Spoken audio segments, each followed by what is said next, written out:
El éxito de un hombre o una mujer de Dios no depende de las circunstancias alrededor de él.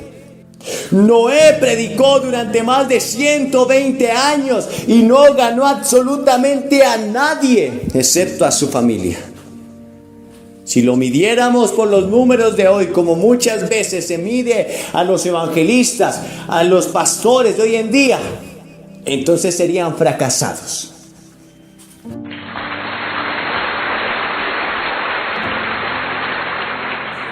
El primer libro de Reyes, el capítulo 19 y el verso 1 hasta el verso 7. Y Acab dio a Jezabel la nueva de todo lo que Elías había hecho y de cómo había matado a espada a todos los profetas. Entonces envió Jezabel a Elías un mensajero diciendo: así me hagan los dioses y aún me añadan, si mañana a estas horas yo no he puesto tu persona como la de uno de ellos. Viendo pues el peligro, se levantó y se fue para salvar su vida, y vino a Beerseba, que está en Judá, y dejó allí a su criado. Y él se fue por el desierto un día de camino, y vino y se sentó debajo de un enebro, y deseando morirse dijo: basta ya, oh Jehová, quítame la vida, pues no soy yo mejor que mis padres. Y echándose debajo del enebro, se quedó dormido. Y aquí luego un ángel le tocó y le dijo: levántate y come. Entonces él miró, y aquí a su cabeza. Entonces él miró, y he aquí a su cabecera una torta cocida sobre las ascuas y una vasija de agua, y comió y bebió y volvió a dormirse. Y volviendo el ángel de Jehová la segunda vez lo tocó diciendo: levántate y come, porque largo camino te resta. Yo quiero que repitas conmigo esa última frase: porque largo camino te resta. Este no era el final del profeta Elías. Este no era el epílogo de su carrera. Esta no era su última batalla. No, de hecho, hasta ahora estaba empezando a ver la gloria del Señor. Y yo quiero decirte a ti que me estás escuchando en esta hora: lo que estás enfrentando no es el fin de tu vida. La crisis, la circunstancia, la angustia, el dolor, la prueba que estás enfrentando no es el final de tu carrera. De ese lugar de sombra, de muerte y de oscuridad, de ese lugar de desesperación saldrás y verás la gloria del Señor. Hoy vamos a hablar de la crisis emocional de Elías. Elías, un hombre icónico en la Biblia, un profeta de Dios como ningún otro, singular, un hombre que vio la gloria de Dios en toda su magnitud, pero que también atravesó el valle de la sombra y de la muerte. Un hombre que llegó a tener mucho éxito en su vida ministerial, un hombre que disfrutó y saboreó la victoria, pero un hombre que también sintió el fracaso, sintió el dolor, vivió la angustia en su propia alma. La Biblia, la palabra de Dios, es tan eficaz hoy y es atemporal, porque siempre habla a las necesidades humanas. Lo mismo que afectó a Elías, hoy está afectando a miles de personas. La depresión. Y hoy vamos a ver cómo el gran hombre de Dios, cómo el gran ungido del Señor llegó a ese lugar de desesperación, de angustia y de dolor. Y esto nos va a dar luces para saber cómo tú estás afrontando las circunstancias y las pruebas en tu vida. Y si quizás tú te sientes identificado hoy, quizás estás enfrentando una angustia, una desesperación, una depresión en tu vida, una melancolía. Quizás hoy puedas entender que Dios no quiere que tú estés en ese lugar. Dios quiere liberarte y sanarte. Él dice en su palabra: amado, yo deseo que tú seas prosperado en todas las cosas y que tengas salud, así como prospera tu alma. Eso no significa que tú y yo no vayamos a enfrentar crisis, no vayamos a enfrentar pruebas, no vayamos a enfrentar circunstancias adversas. Por el contrario, la Biblia dice que muchas son las aflicciones del justo, muchas, pero de todas ellas lo librará el Señor. Elías, el gran hombre de Dios, un hombre que fue utilizado con gran poder por el Señor, un hombre que vio resucitar muertos, un hombre que vio descender fuego del cielo a sus oraciones, un hombre que tuvo la capacidad de orar y de tener la lluvia de sobre los cielos, pero un hombre que también enfrentó el dolor y el fracaso en su vida, con las mismas debilidades, con las mismas tentaciones, con las mismas angustias. A diferencia de Jesús, quien no sucumbió ante la prueba, que no fracasó ante la tentación, que no se debilitó ante las circunstancias difíciles, que no pecó, Elías sí cayó en ese pozo de desesperación. Pero ese no fue el final de Elías. Hoy vamos a ver qué fue lo que llevó a Elías a entrar en esa depresión, en esa crisis emocional, porque Elías es el profeta de las crisis. Elías no solamente enfrentó la crisis emocional en su vida, sino que enfrentó la crisis espiritual, pues en aquel tiempo la nación de Israel estaba tan perdida que no sabían si el Dios verdadero era Baal o era Jehová. No tenían la capacidad de discernir la verdadera religión. Y fue en ese tiempo que apareció este hombre, este gran hombre de Dios, que podríamos llamar en nuestros días un excéntrico, un hombre que vestía con una piel de camello y un cinturón de cuero en su cintura, un escarpado hijo del desierto. Pero Elías también afrontó la crisis económica de la necesidad, pues durante su tiempo no llovió. Y acuérdense en que en Israel se cultivaba la tierra, se sembraba trigo, se sembraba cebada, pero también era un pueblo ganadero. Pero aún en esa crisis de sequía se acabó todo. Así que Elías también afrontó la crisis económica. Pero Elías también afrontó la crisis familiar, pues cuando fue acogido por esa viuda y por fin tuvo un hogar, el hijo de esa viuda murió y hubo dolor y hubo angustia. Elías es el profeta de las crisis, pero en medio de esas circunstancias siempre Dios actuó a favor de Elías. Y a pesar de que un día Elías estaba sumido en su más grande derrota y fracaso, no por eso dejó de ser llamado el profeta de Dios. No por eso dejó de ser llamado el Hijo de Dios. No por eso dejó de ser llamado el ungido de Dios. Porque no hay prueba, no hay circunstancia, no hay adversidad, no hay ninguna lucha que estés enfrentando que pueda definirte como persona. Tú no eres el resultado del fracaso, ni de la angustia, ni del dolor. Tú eres lo que Dios dice que eres. Y si tú aceptaste a Jesucristo en tu corazón, entonces tú eres un hijo, una hija de Dios. Y así como ese hijo pródigo nunca dejó de ser hijo, a pesar de que llegó a caer muy bajo, tú sigues siendo su hijo. Y el valor de ser hijo lo ha dado el Señor Jesucristo derramando su sangre por ti. Esa es tu valía, ese es tu valor. Pero este gran hombre de Dios experimentó el fracaso, experimentó el dolor, experimentó el miedo. Él experimentó el gran poder de Dios, pero no fue exento, pues era un hombre sujeto a pasiones semejantes a las nuestras. Yo quiero que veamos qué fue lo que llevó a Elías a estar en ese lugar de oscuridad emocional, a estar en ese hoyo, en ese lodo, en ese hueco de desesperación. Porque quizás algunos de ustedes puedan estar enfrentando una crisis emocional.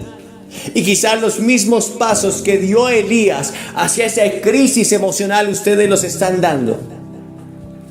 Y el Señor quiere librarte de esas crisis emocionales. El Señor quiere librarte de ese lugar de angustia y de dolor. Como dijo el salmista David en el Salmo 40.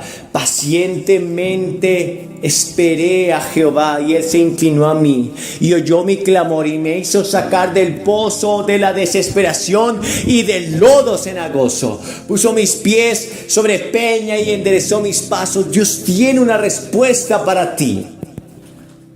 Dios tiene una respuesta para ti en esta hora.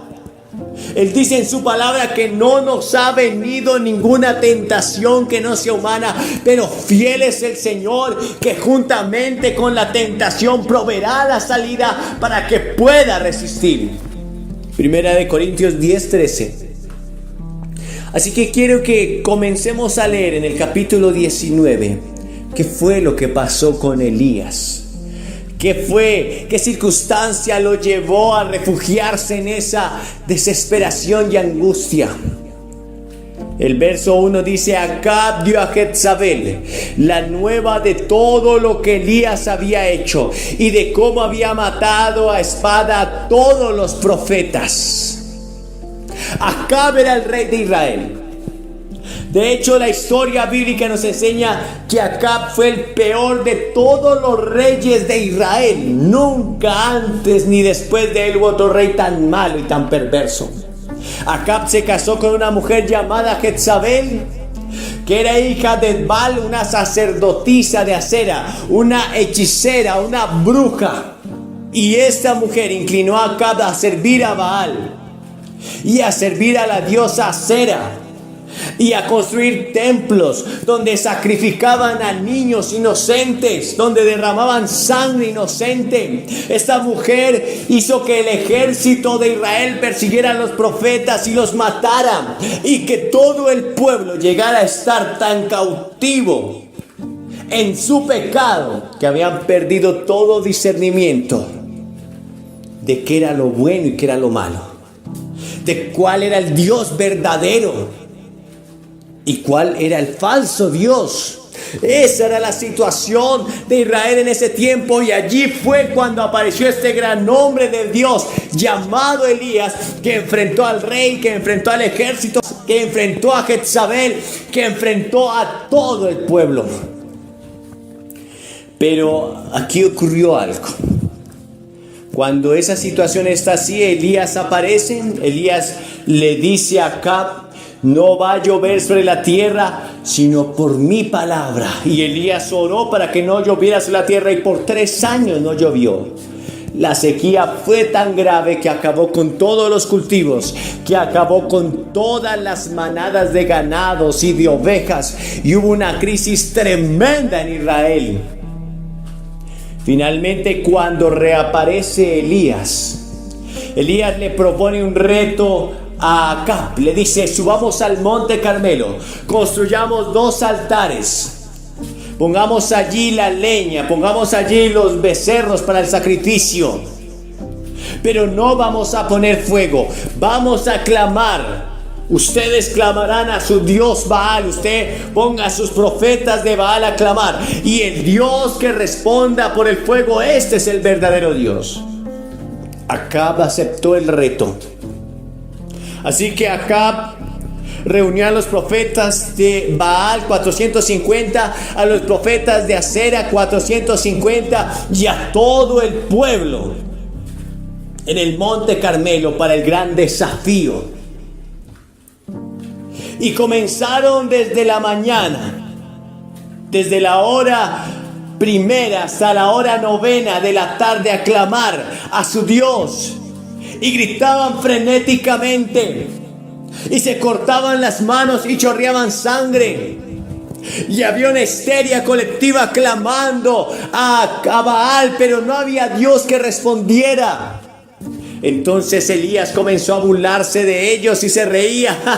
Quizás Baal está dormido o está meditando. Y nada ocurrió. pues los dioses del mundo son vanidad. No hay Dios, dijo Jehová, solo Jehová es el Señor. Entonces, a las 3 de la tarde ellos dejaron de clamar, se rindieron, pues no había Dios que respondiese. Y Elías reconstruyó el altar de Jehová que estaba destruido y en ruinas. Puso la leña luego sobre el altar. Después puso el becerro muerto sobre ese altar. Pero cavó una zanja alrededor de ese altar y pidió que derramaran agua, mucha agua sobre ese sacrificio. Él quería que el reto fuera aún más difícil. Y Elías se postra ante el Señor en presencia de todo el pueblo, de los falsos profetas, del rey Acab. Dice, postra ante el Señor Jehová de los ejércitos y dice, Señor, que hoy todo el pueblo de Israel pueda ver que yo soy tu profeta y que por tu palabra he hecho todo esto, que tú puedas volver el corazón de los hijos de Israel hacia ti. Y mientras estaba clamando Elías, como un torbellino de fuego vino del cielo, irrumpió entre las nubes y quemó el altar. Y todo el pueblo gritó, solo Jehová es Dios, solo Jehová es Dios, solo Jehová es Dios. Entonces Elías dijo, apresen a los profetas de Baal. Y fueron muertos en esa hora. Y todo el pueblo estaba feliz, pues habían visto el gran poder de Dios. Pero en el verso 2 del primer libro de Reyes 19 vemos qué fue lo que pasó con toda esta nación. Entonces envió Jezabel a Elías un mensajero diciendo, Elías creía que después de ver este milagro, porque luego que Elías ora por fuego, Elías también sube a la cumbre del monte Carmelo y ora por lluvia. Y aunque no había llovido sobre la tierra por más de 3 años, Elías ora y viene la lluvia como nunca antes había llovido en Israel. 2 milagros en presencia de todo el pueblo. Elías esperaba que toda esta gente se volviera al Señor y ocurriera un gran avivamiento, y esta mujer Jezabel, la bruja, la hechicera, dejara de ser bruja y se convirtiera al Señor, pero nada de eso iba a pasar. Elías tenía unas expectativas distintas a la realidad, y ese es el primer punto de por qué Elías cayó en esa depresión, en esa angustia, en esa crisis emocional, porque sus expectativas no fueron llenadas. Elías esperaba ver después de ese gran y tremendo poder de Dios delante de todo el mundo, después de que Dios mostrara su poder al pueblo, Elías esperaba ver un gran avivamiento, un resurgir espiritual, que los templos de Baal y de Acera fueran destruidos, que la gente dejara de sacrificar niños, que el pueblo se volviera a Dios. Pero nada de eso ocurrió. Así que Jezabel envía un mensajero a Elías diciendo en el verso 2: así me hagan los dioses y aún me añadan, si mañana a estas horas yo no he puesto tu persona como la de uno de ellos. Y quizás Elías estaba esperando, cuando vio ese mensajero, que la carta que traía el mensajero dijera: soy la reina Jezabel y estoy arrepentida de haber pecado contra Jehová tu Dios, y quiero que tú ores por mí, y quiero que instituyamos el culto solamente al Dios verdadero, a Jehová. Pero eso no ocurrió y no iba a pasar. A pesar de que esta gente vio el gran poder de Dios, no se volvieron al Señor.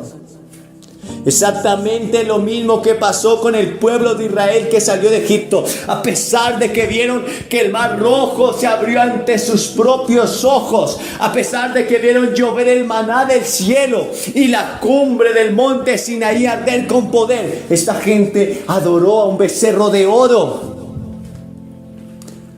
Así que Elías sintió que había fallado. Elías sintió que quizás no era el gran hombre de Dios como antes se veía. Elías quizás pensó que su ministerio era un fracaso. Durante 3 años no había ganado absolutamente a nadie.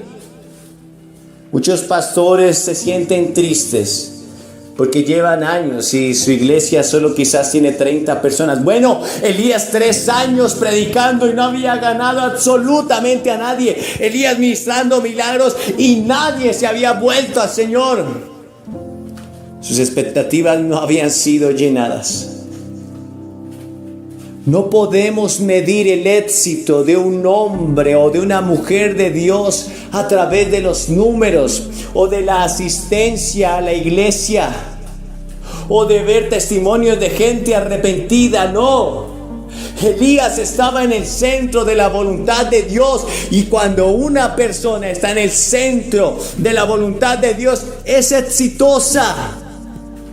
Así se encuentra en un horno de fuego como Ananías, Misael y Azarías. Así se encuentra en el foso de los leones como Daniel. Así se encuentra en la cárcel como José. El éxito de un hombre o una mujer de Dios no depende de las circunstancias alrededor de él. Noé predicó durante más de 120 años y no ganó absolutamente a nadie, excepto a su familia. Si lo midiéramos por los números de hoy, como muchas veces se mide a los evangelistas, a los pastores de hoy en día, entonces serían fracasados. Elías sintió que sus expectativas, que sus anhelos, que sus sueños no se hacían realidad. Entonces sintió angustia, dolor en su corazón, tristeza. Se sintió como un fraude. Sintió que Dios le había fallado. Y yo quiero que tú pienses en esto. Mi deseo no es que tú seas una persona totalmente pesimista y negativa, pero tú debes entender que Jesucristo dijo: yo soy la puerta, pero es una puerta angosta, y el camino que llevas al cielo es estrecho, escarpado, lleno de rocas. Jesús dijo: si alguien quiere venir en pos de mí, tome su cruz cada día y sígame. Este camino no es para cobardes, sino para valientes que arrebatan el reino de los cielos. Jesús jamás dijo que no ibas a pasar por el dolor. Por el contrario, Él dijo en Juan 16:33: en el mundo tendréis aflicción, pero confíen, yo he vencido al mundo.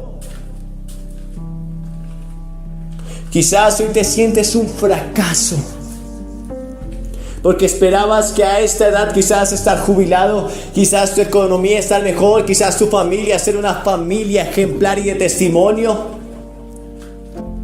De lo único que puedes estar seguro es que si tú has hecho la voluntad de Dios, no importa cómo te sientas, no importa cómo te veas, no importa cómo la gente esté mirándote a ti, hablando de ti, si tú has hecho lo que Dios te dijo que hicieras, aunque estés viviendo en un desierto, eres una persona bendecida y exitosa para Dios, porque el éxito en la vida de una mujer y un hombre de Dios no depende de sus circunstancias alrededor, depende de que hagan su voluntad, aunque eso les cueste la vida. Las expectativas de Elías no fueron llenas y esto lo llevó a adentrarse en una crisis emocional.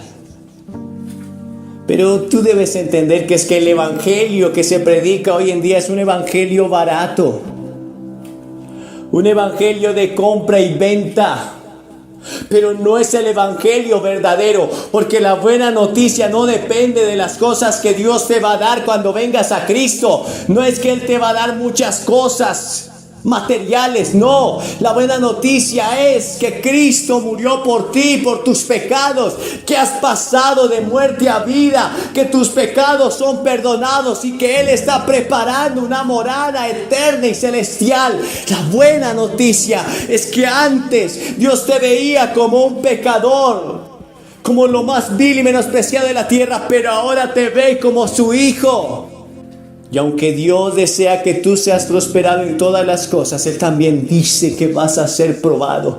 Que así como el fuego se prueba con oro, vuestra fe debe ser probada. y aún resistir hasta las lágrimas. Hoy es tiempo de que tú y yo pongamos nuestros ojos en Jesús, el autor y consumador de la salvación.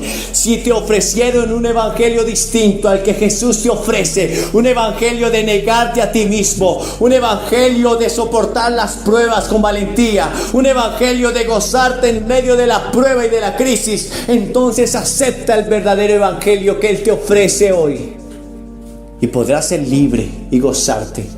Lo segundo que llevó a Elías a entrar en esa depresión y en esa angustia, en esa crisis emocional, lo encontramos en el verso 3. Viendo pues el peligro, se levantó y se fue para salvar su vida.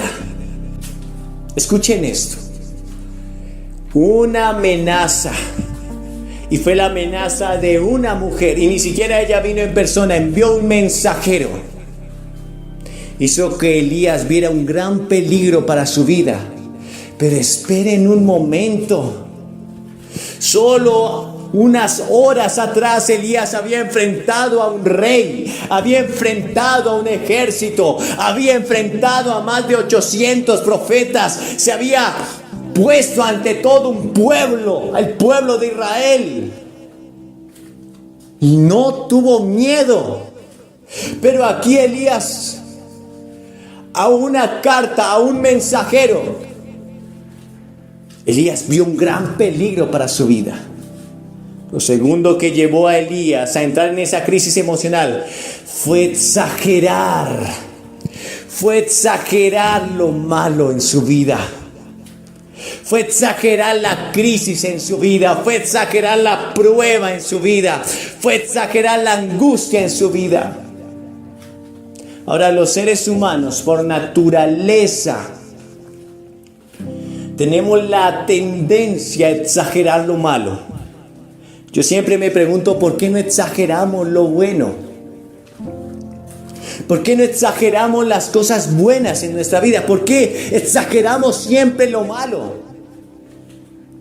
No era cierto que esta mujer podía tocar al profeta, pues era el ungido del Señor. Y si Dios le había hecho resistir, y si Dios la había guardado durante más de 3 años, porque el rey de Israel durante esos 3 años buscaba a Elías para matarlo. Y si Dios la había cuidado y guardado, y si Dios le había dado la capacidad de enfrentar a Israel, de enfrentar al rey, al ejército y a todos, tampoco iba a permitir que esta mujer le tocara.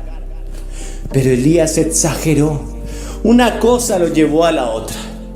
Sus expectativas no habían sido llenas, y ahora comenzó a exagerar todo lo malo en su vida. La gente tiene la tendencia a exagerar con su salud.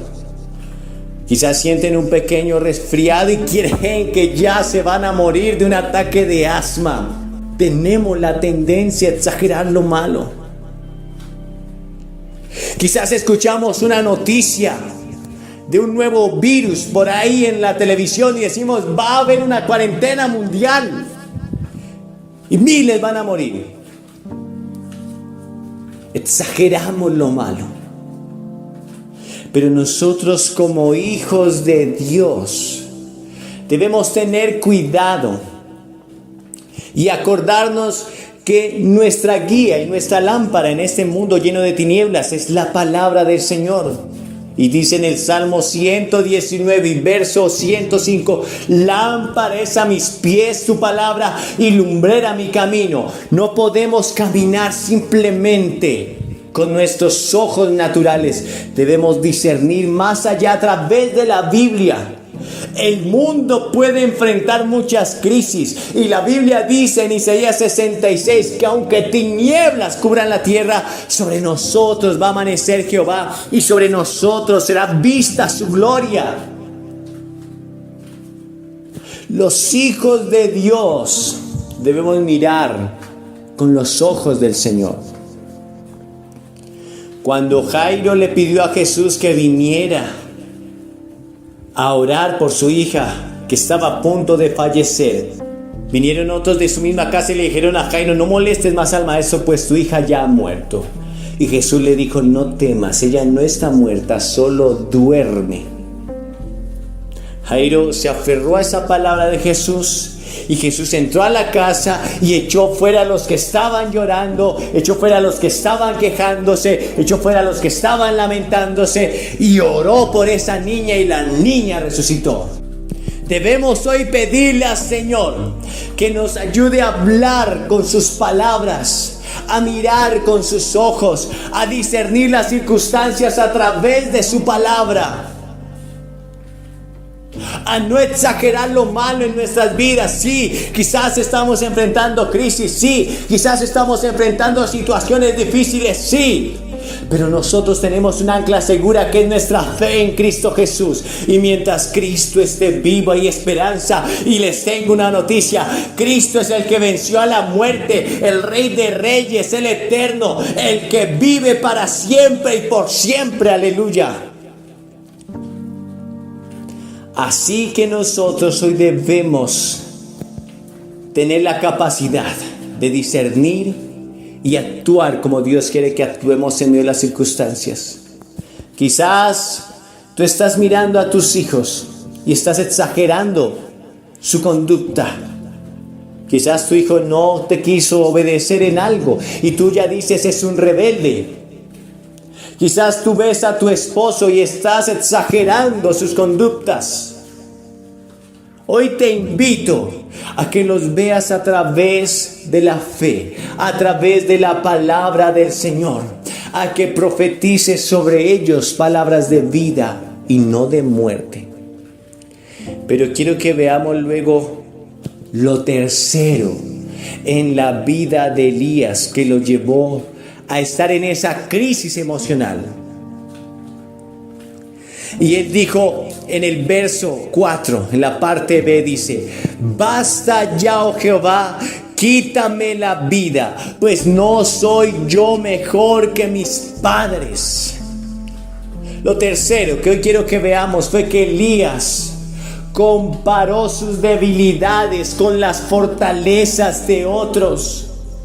Es injusto que tú compares tus debilidades con las fortalezas de otros, porque todos nosotros tenemos debilidades.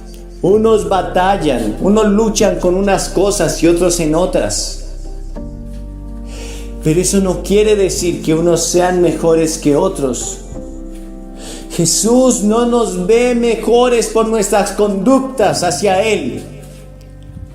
Si fuera por nuestras obras, seríamos como un trapo de inmundicia, dice en Isaías 1:17. Él nos ve y nos puede ver solo a través de su sangre bendita. Eso es lo que nos da valor. Pero Elías comparó en su momento de crisis, en su momento de más angustia, en su momento más bajo, comparó sus debilidades con las fortalezas de otros. Y eso quizás está pasando en tu vida y en mi vida. Quizás una madre se compara con otra madre. Y una madre dice: es que esa otra mujer no es como yo. No es una mujer rencillosa, cantaletosa. La Biblia nos enseña que hay algunos pecados que se hacen patentes, pero otros no. Y creemos muchas veces y decimos: ay, si yo fuera como tal hermano, si yo fuera como tal predicador, si yo fuera como tal pastor, si yo fuera como tal hombre o como tal mujer de Dios. No, hermano. Si tú conocieras íntimamente a aquellos que para ti son los héroes en tu fe, en tu vida, entonces quizás te desilusionarías. Escuché a un hombre sabio decir, un profeta, un hombre de Dios, decir: yo solo me relaciono íntimamente con aquellos que tienen la capacidad de conocerme como soy y aún así seguirme amando. Y yo quiero decirles a todos ustedes que si cada uno de ustedes conociera mis debilidades, muchos de ustedes dejarían de hablarme. Y hay veces pasa entre ministros que se comparan y se sienten fracasados y llenos de dolor. Dicen, si yo predicara como tal hermano, entonces mi iglesia crecería, mi ministerio resurgiría. Si Dios me utilizara como este hombre, esta mujer de Dios, entonces quizás mi ministerio tendría una relevancia mayor en esta ciudad. ¿Sabes? Dios a cada uno nos dio talentos conforme a nuestra capacidad. Y lo importante aquí, tratar de pasar por encima de otros, no, lo importante aquí es que cada talento que haya sido puesto en tu vida esté sirviendo al Señor, esté rindiendo frutos para Dios, esté trayendo bendición y gloria al nombre de Dios. Si Dios te ha dado la capacidad de barrer el templo donde se congrega la iglesia, siéntete feliz y dichoso, porque si eres fiel en lo poco, Dios te pondrá en lo mucho. Pero si Dios te ha dado una gran capacidad para predicar y no lo haces, entonces siéntete fracasado y con dolor. Porque mucha gente quizás se perderá.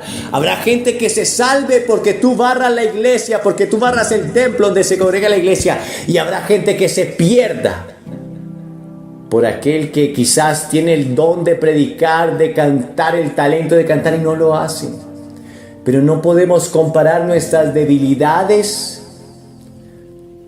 con las fortalezas de otros. Tampoco comparar nuestros talentos y fortalezas con las debilidades de otros.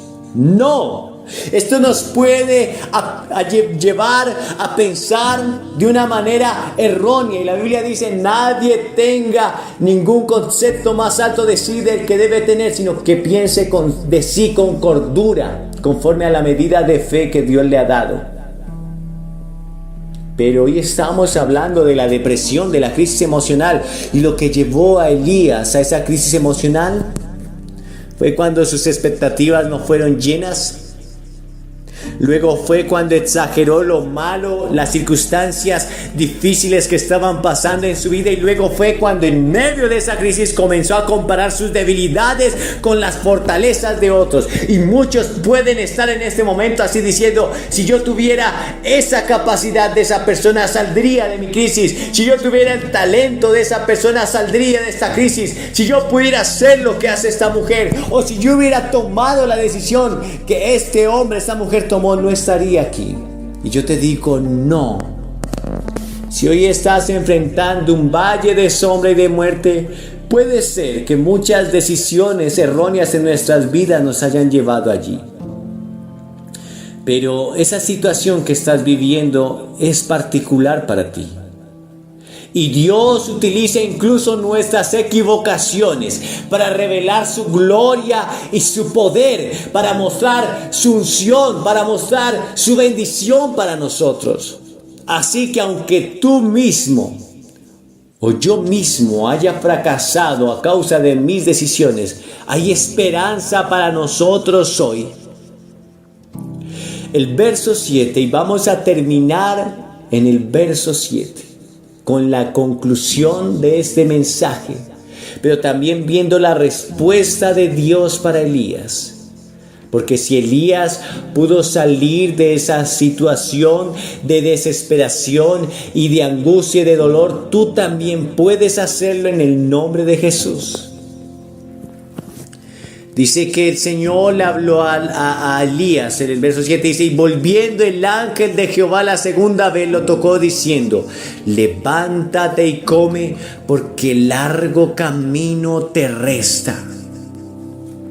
Elías se quedó dormido en medio de esa angustia, en medio de ese dolor. Y hay ocasiones donde parece que todo va a seguir así, es decir, hubo una resignación en la vida de Elías. Y hay personas que se resignan a vivir en medio de la tristeza y de la angustia y del dolor. Pero fue allí cuando Dios envió un ángel a fortalecer a Elías. Un ángel que le había llevado una torta, un ángel que le había llevado agua, que le había llevado comida. Y Elías comió y se durmió de nuevo. Pero luego el ángel lo volvió a levantar y le volvió a dar comida. Y le dijo: levántate, porque largo camino te resta. Elías, luego de esta situación, dice que caminó 40 días y 40 noches hasta Horeb, monte de Dios. Allí se metió en una cueva. Y fue allí cuando Dios aparece de nuevo en la vida de Elías para sacarlo de esa situación. Elías estaba en esa cueva cuando de repente él oyó como un fuego abrasador venía y rompía las peñas. Pero dice la palabra de Dios que Jehová no estaba en el fuego. Luego del fuego vino un viento borrascoso que quebraba todo a su alrededor. Un gran viento fuerte y poderoso. Pero Dios no estaba en el fuego. Luego del fuego un terremoto que desbarataba todo a su alrededor. Pero Dios no estaba en el terremoto. Y después de eso, un silbo apacible y delicado. Cuando Elías oyó aquel silbo apacible y delicado, él salió de la cueva y se postró con el rostro a tierra, cubriendo su rostro, porque sabía que Dios estaba allí, que Jehová estaba en el silbo apacible. Dios le dice a Elías: Elías, ¿qué haces aquí? Y Elías le dice: he sentido un vivo celo por Jehová, porque los hijos de Israel han dejado a Jehová, han quebrado sus altares y solo yo he quedado. Dios le dice a Elías: levántate, ve por el camino del desierto y ungirás a Eliseo en tu lugar como profeta. Ungirás a Jeúl para que él sea el nuevo rey de Israel, y ungirás a Hazael para que él sea el rey de Siria. Elías, todavía no he terminado contigo. Todavía hay una misión para ti. Cuando Elías pensaba que todo estaba terminado, Dios hasta ahora estaba empezando con él, pero él lo descubrió en el silbo apacible. Y yo quiero decirte hoy, esta palabra para ti es como el silbo apacible, porque hoy Dios te habla con amor eterno, con palabras delicadas. Él quiere sacarte de ese lugar de angustia y de dolor y de esa situación desesperada. Él quiere obrar en tu vida con poder. Y cuando tú pensabas y decías como Elías: basta ya, Señor, mejor me quiero morir, yo no soy mejor que nadie, yo estoy solo. Dios le dice: no, hay 7,000 cuyas rodillas no han doblado ante Baal, no se han doblado. No, aún tengo una misión para ti.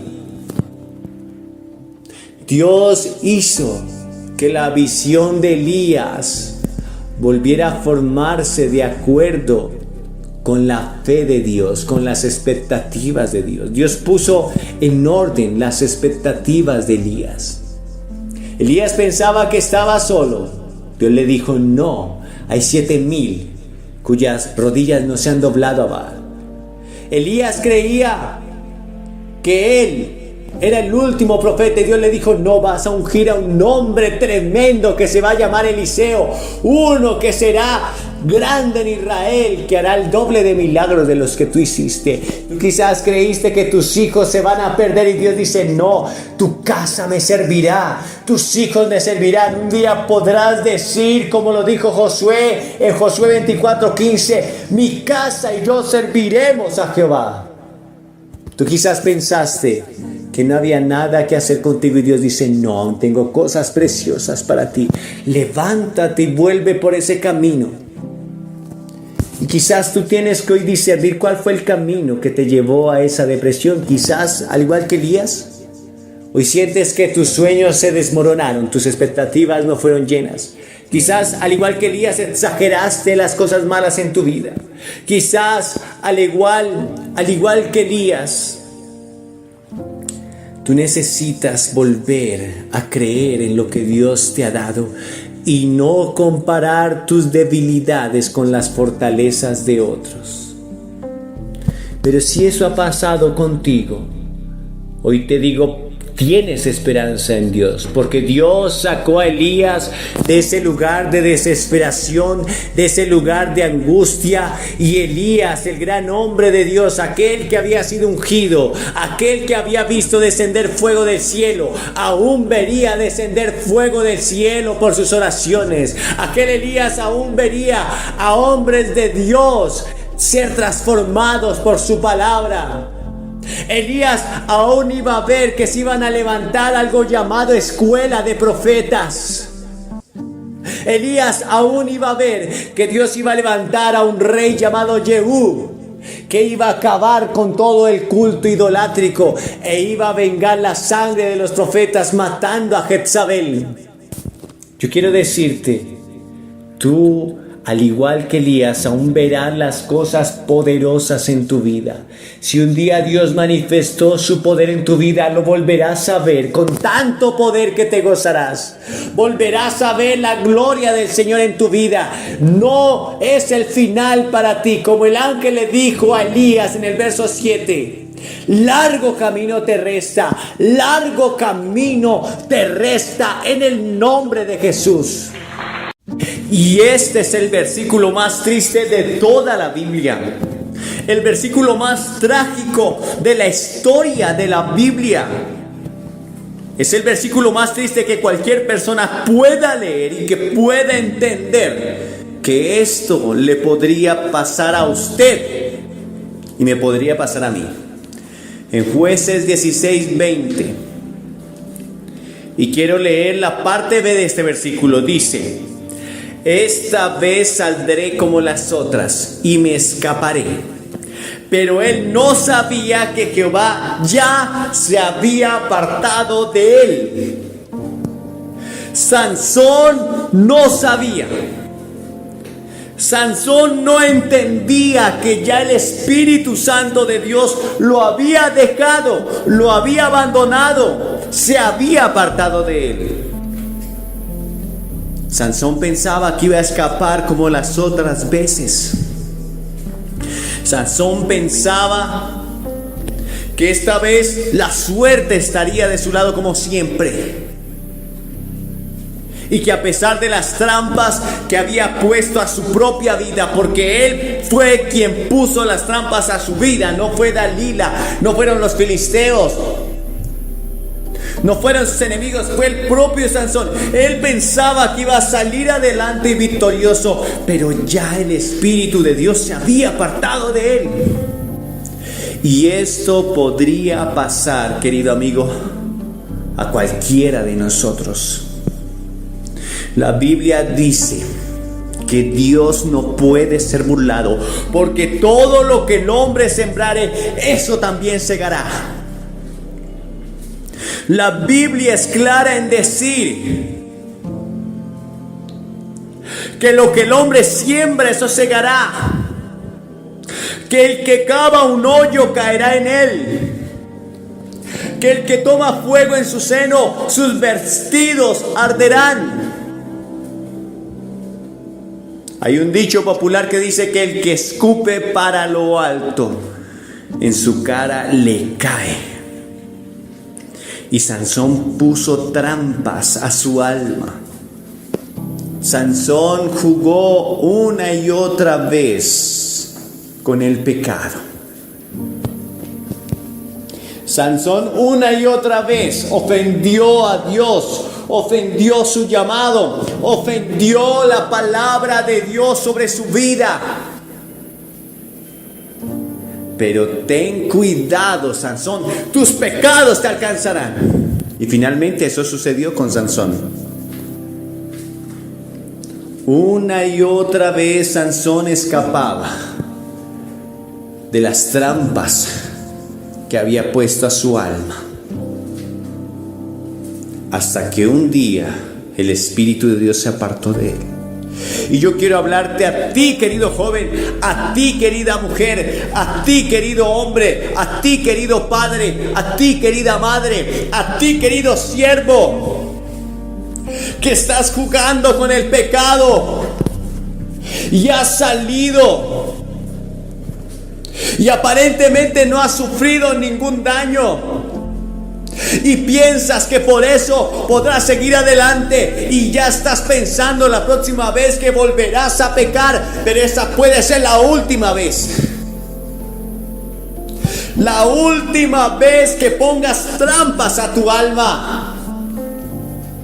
La última vez que escapes.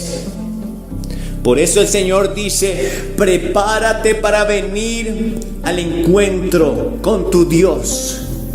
Tú deberías estar preparado para morir, porque tú no sabes el día en que vas a morir. Conoces la fecha de tu nacimiento. Conoces exactamente el día en que naciste, pero no sabrás el día en que morirás. Podría ser esta noche. Podría ser mañana en la mañana. Podría ser mientras estás pecando. ¿Y qué pasaría si la muerte te sorprende y no estás arrepentido de tus delitos y pecados? Sansón creía que él se saldría con la suya siempre. Dios había ordenado a Sansón ciertos votos que guardaban su nazareato, su consagración para con Dios. Sansón había sido escogido desde el vientre de su madre para servir al Señor. Y sabes una cosa, todos los que hemos nacido de nuevo en Cristo Jesús fuimos escogidos para guardar su palabra, para vivir en santidad, para andar delante de Él. Somos un pueblo santo, apartado, escogido. Al igual que el Sansón, tú y yo fuimos escogidos para servir al Señor.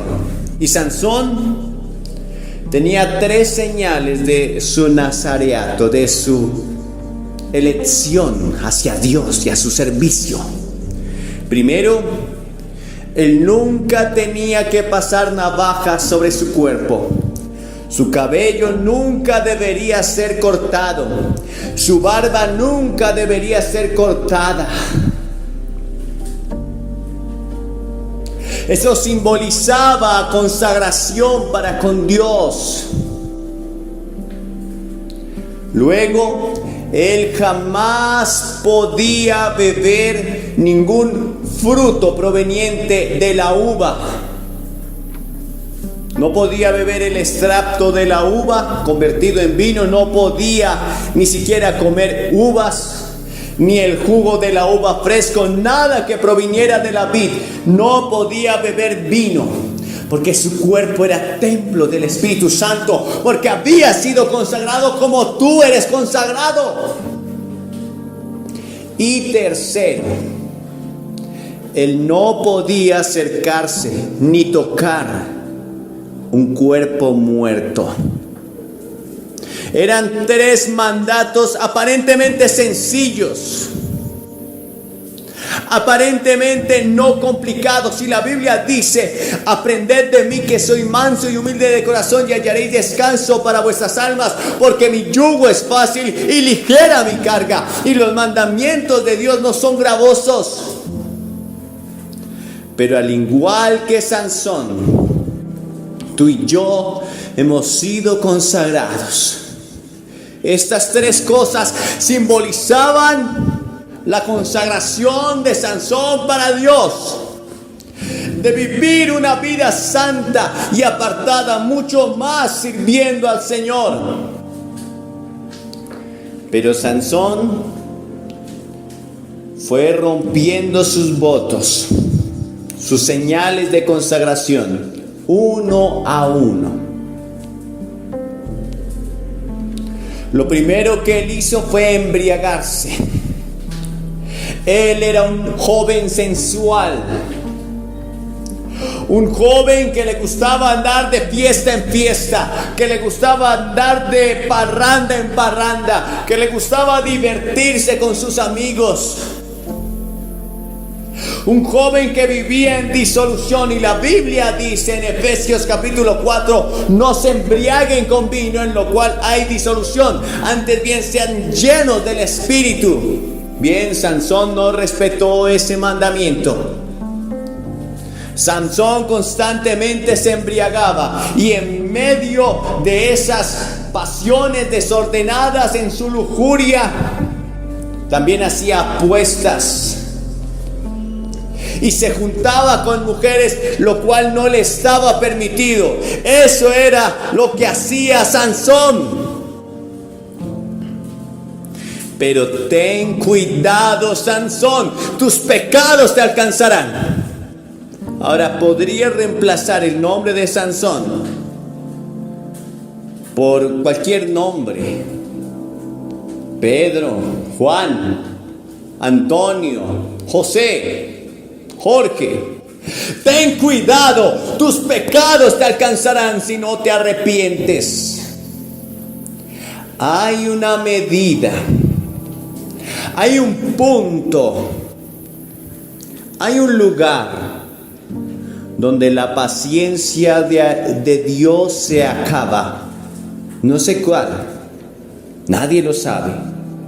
Dios es lento para la ira y grande en misericordia, pero hay un lugar, hay un punto donde la ira de Dios viene, donde la paciencia de Dios acaba. Y Él te ha dado oportunidades una y otra vez, pero sigues jugando, sigues deleitándote en el pecado. Pero tus pecados te alcanzarán, Sansón. Sansón tomó mujeres de los filisteos, lo cual no le era permitido. El Señor había dicho claramente: no se unan en yugo desigual con las naciones de otros pueblos, con las gentes de otros pueblos. Sansón no hizo caso. A él le gustaba embriagarse y estaba rompiendo sus votos con el Señor. Luego Sansón dice que fue a visitar a una hija de los filisteos, una joven de la que él estaba enamorado. Y mientras él iba hacia ese lugar, le salió un león rugiendo a devorarlo.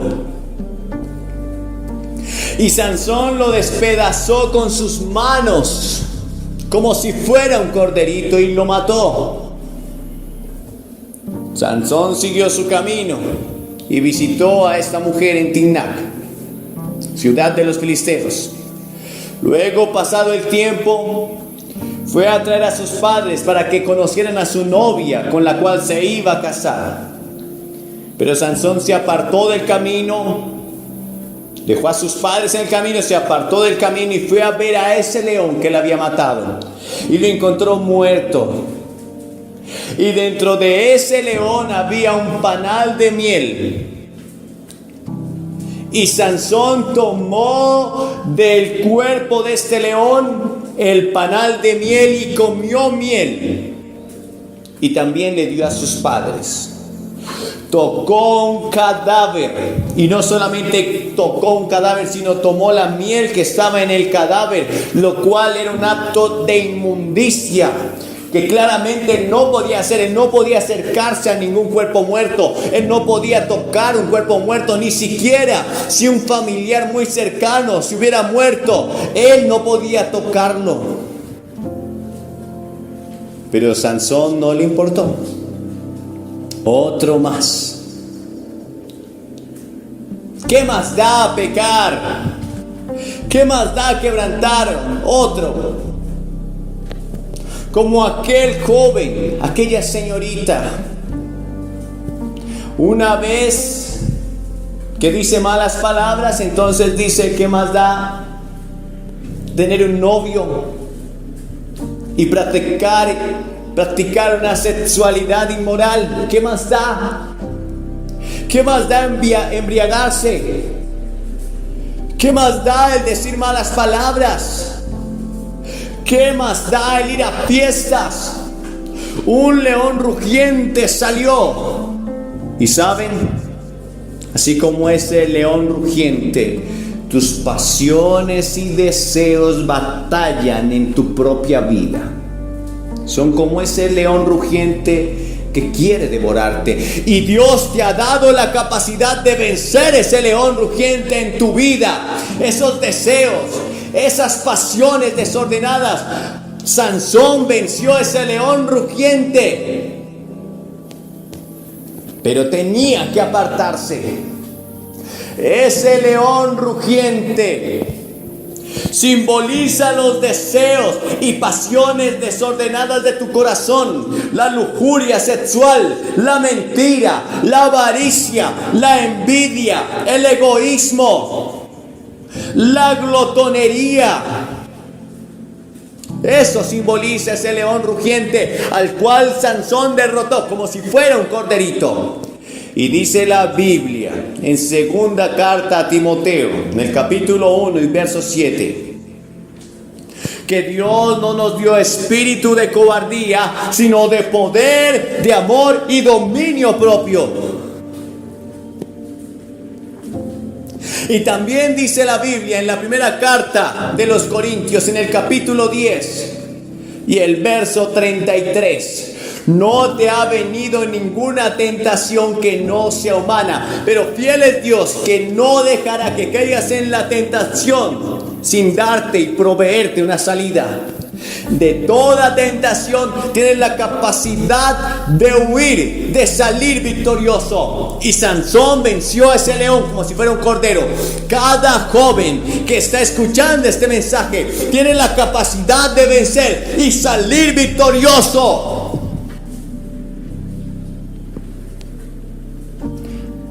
Lo único que tenía que hacer Sansón era apartarse de ese mal camino.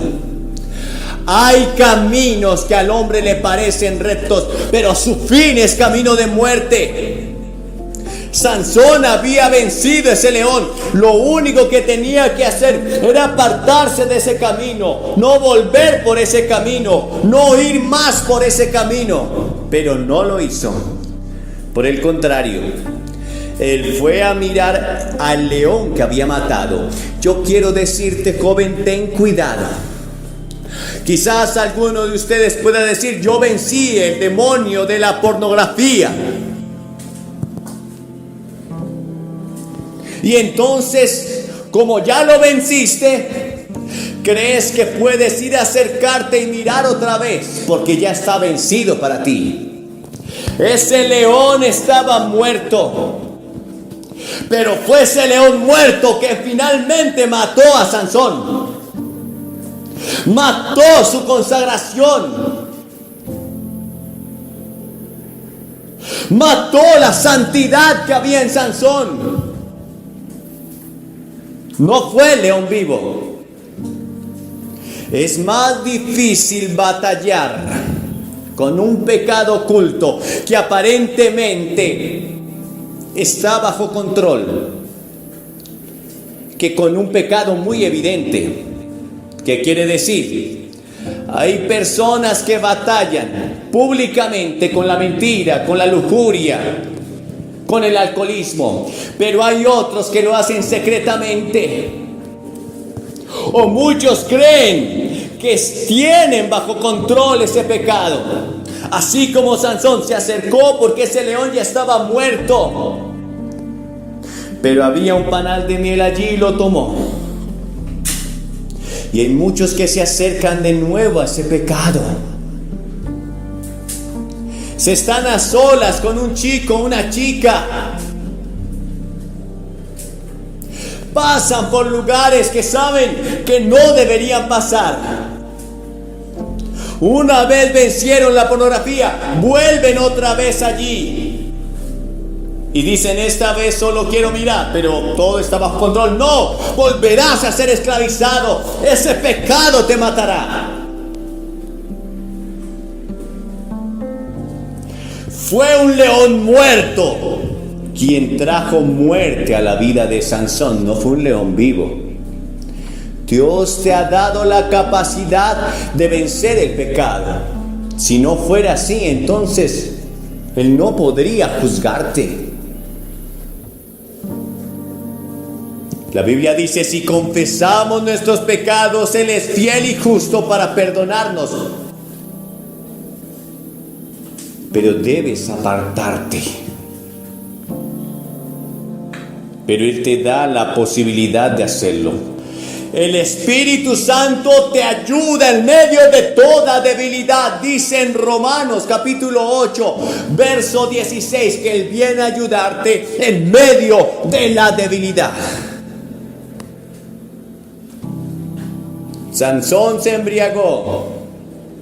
En medio de esas fiestas tuvo muchos problemas y salió. Permitió que sus sentidos fueran embriagados. Por filosofías podríamos decir que hoy los jóvenes están siendo embriagados. Por ideologías. Mirad bien cómo veis y cómo oís, dijo el Señor. ¿Cómo vas a mirar una palabra? Examinadla, dijo el Señor. Lo segundo, Sansón sacó miel de ese cuerpo muerto. Pero lo tercero, ya había quebrantado esos dos primeros votos: el tomar vino, el tocar cuerpos muertos.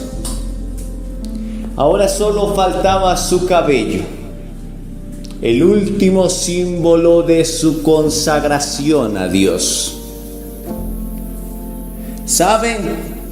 Hay muchos de los que están hoy aquí que saben que ya han fallado en muchas áreas en su vida, pero todavía hay esperanza para ellos. Es porque están aquí. Es porque aún estás escuchando la palabra de Dios. Quizás viniste a este lugar porque querías escuchar palabra de Dios y salir de ese pecado. O quizás estás escuchando en la radio o en cualquier medio esta palabra. Eso simboliza tu consagración. Eso es como el cabello de Sansón. Lo último que tenía Sansón en su propio cuerpo como símbolo de su consagración era su cabello. Nada más y nada menos que su cabello. Eso era todo. Su cabello. Ese era su último símbolo de consagración. Y quizás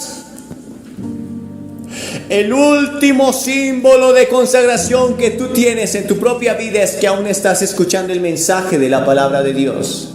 Que a pesar de que has perdido muchas cosas en tu vida, de que has fallado en muchas cosas en tu vida, aún estás deseoso de escuchar la palabra de Dios. Pero ten cuidado.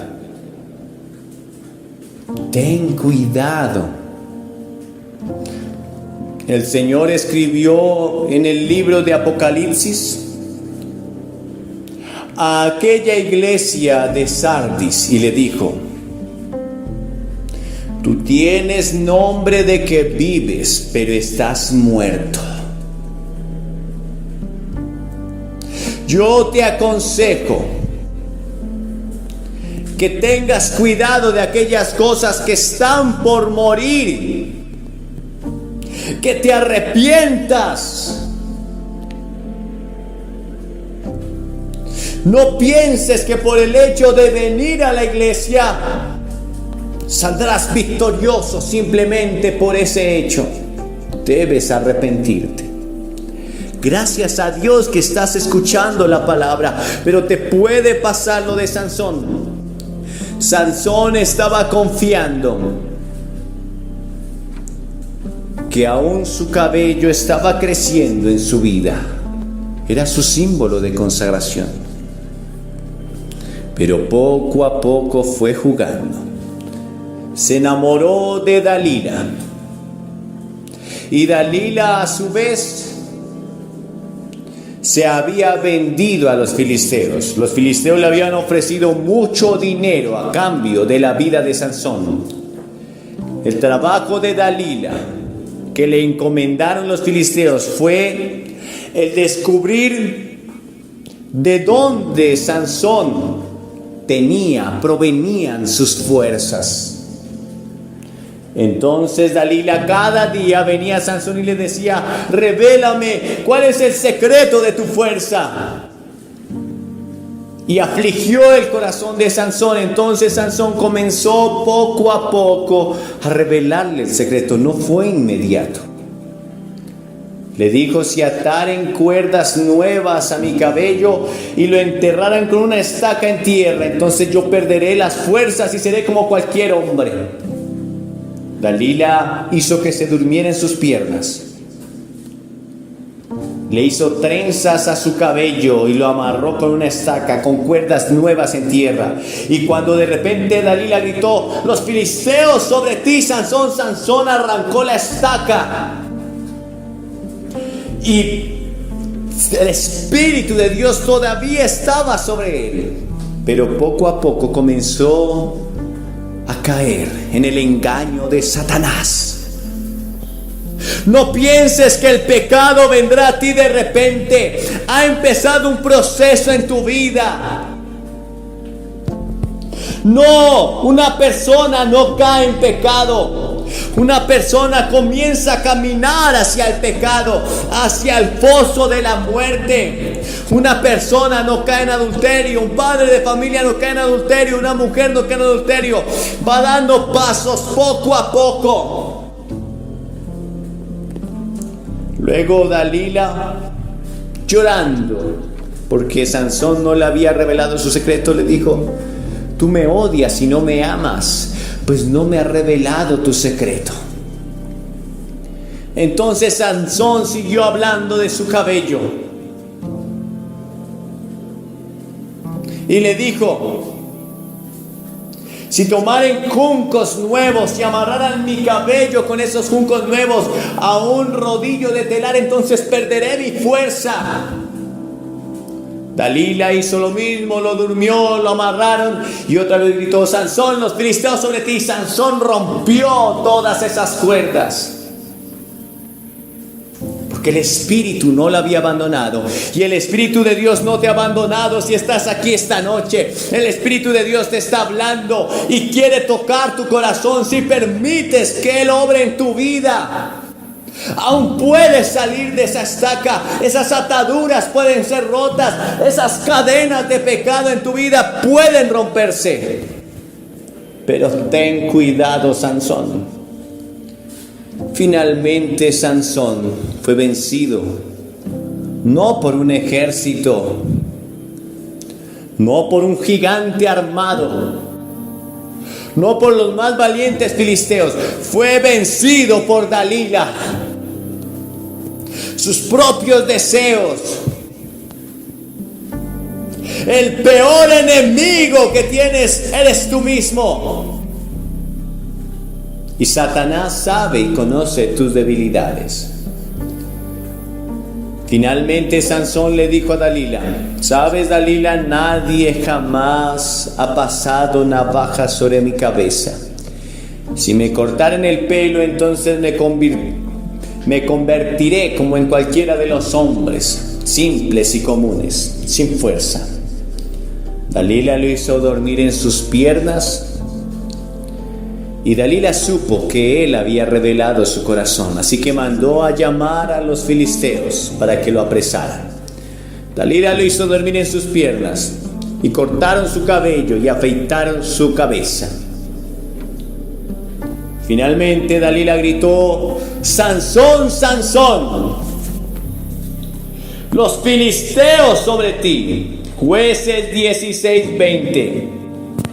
Y luego que él despertó de su sueño, dijo: esta vez saldré como las otras veces y me escaparé.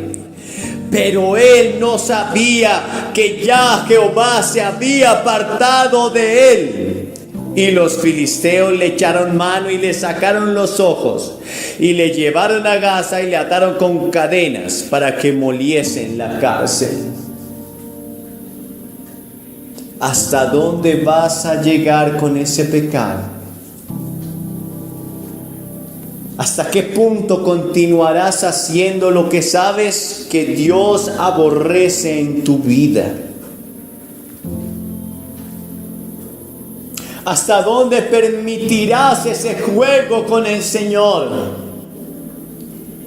Quizás un día te levantes y no te des cuenta que el Espíritu Santo te ha abandonado, como lo hizo con Sansón, como lo hizo con Saúl. Quizás sea la última oportunidad que tengas de arrepentirte. Sansón no se dio cuenta que el Señor se había apartado de él. Quizás estás aquí esta noche y tristemente tengo que decirte que algunos de ustedes no se han dado cuenta, pero el Señor ya se apartó de ustedes. A Sansón le arrancaron sus ojos, lo ataron y lo llevaron a la cárcel. Puedes estar en una cárcel hoy, una cárcel de depresión, de angustia, de vicios, de dolor, de muerte. No importa en qué cárcel estés, Dios te puede hacer libre. Dios puede hoy libertar tu vida. Sansón tuvo una segunda oportunidad, o una última oportunidad mejor. Dice en Jueces 16:22, y el cabello de su cabeza comenzó a crecer después que fue rapado. Y quiero resumir el final de esta historia. Sansón es llevado al templo.